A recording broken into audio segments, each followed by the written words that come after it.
Good afternoon, everyone. This is Pastor Greg Ward. I am delighted to be telling you that it is time for us to resume our gathered worship at Emmanuel Presbyterian Church. We are resuming this Sunday, May 31st, on Pentecost. On the birthday of the church, we will finally be gathering again together to hear the gospel proclaimed and to meet our Lord at his table. And as exciting as all this is, we will need to make some changes to the way that we both gather and worship in order to make our time together each Sunday as safe as possible for everyone. First off, we will continue to have our live stream of our service online for those that choose not to attend. If you are experiencing any new or worsening symptoms of illness, please worship from home. If you have been in close contact with anyone that has lab confirmed to have COVID-19, again, please worship from home. Love your neighbor by quarantining yourself. Finally, if you are over the age of 65 or in any type of at-risk health category, we strongly encourage you to consider worshiping from home as well. We understand that your decision to go out and join us in gathered public worship is a complex and multifaceted issue. It is uniquely personal for everyone. And so we encourage you to prayerfully consider what you should do and how you should join us each week.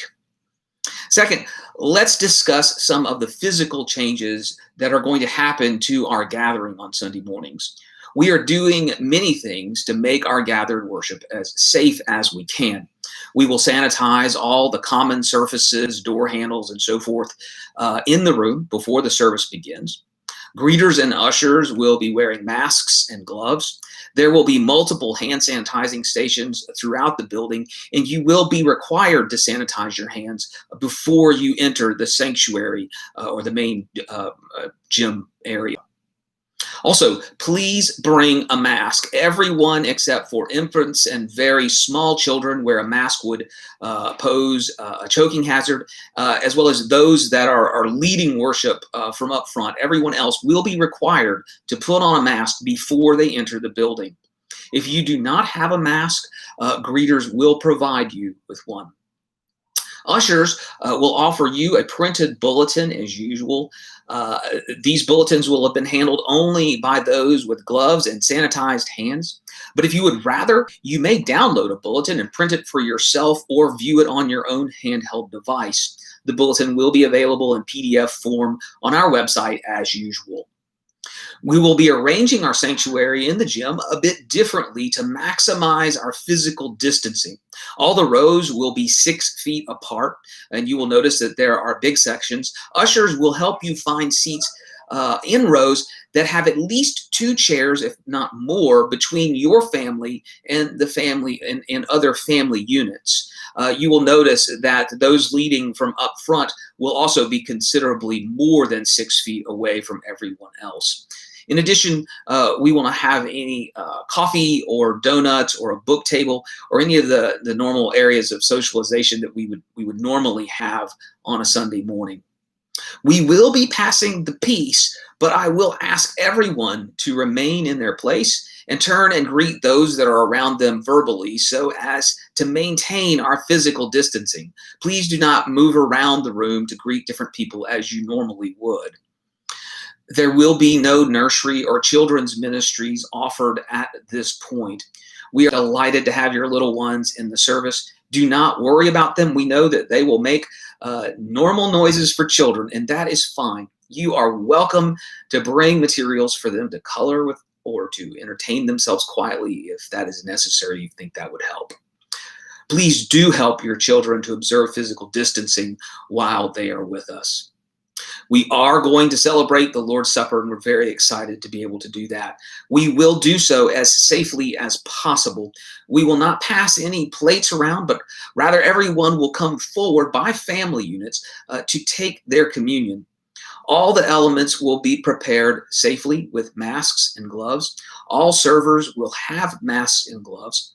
And the elements will be set out on tables so there is no person-to-person contact. As you come forward, you will stop first at a station on either side of the front of the sanctuary to place your offering in the plate if you so desire, and to sanitize your hands before you move on from there to an open table to take your elements as a family. There will be 4 stations for people to go to in each family unit. I should add, if you are not comfortable or don't feel safe coming forward to take communion, please feel free to stay in your seat. We all need to do the best that we can in these circumstances. We will sing. We are so delighted to be singing, and singing is so integral to our worship. And corporate area singing is an area of concern for the spread of COVID, however, through aerosolization. In order to keep our singing as safe as possible, we will maintain our physical distance, and we will wear our mask. And wearing masks really is important. It does help to keep the aerosolization from being maximized too much. We will sing fewer hymns than usual. In the building, we will not sing any hymns during the communion portion of our service like we usually would. But several hymns will be played on the piano, and the lyrics accompanying them will be in the bulletin for your meditation. If you are worshiping from home, please sing joyfully for the rest of us during communion. You have the opportunity to voice what is in the rest of our hearts and minds for us. Finally, we will try to keep the service less than an hour in length so that we do not spend too much time breathing the same air in a confined space. When the service is over, we will exit by family units while maintaining our social distancing. Please do not socialize within the building. You may greet one another and socialize outdoors in the fresh air after the service. Please remember to respect everyone else's physical distance while you do so. I look forward to seeing many of you on Sunday morning.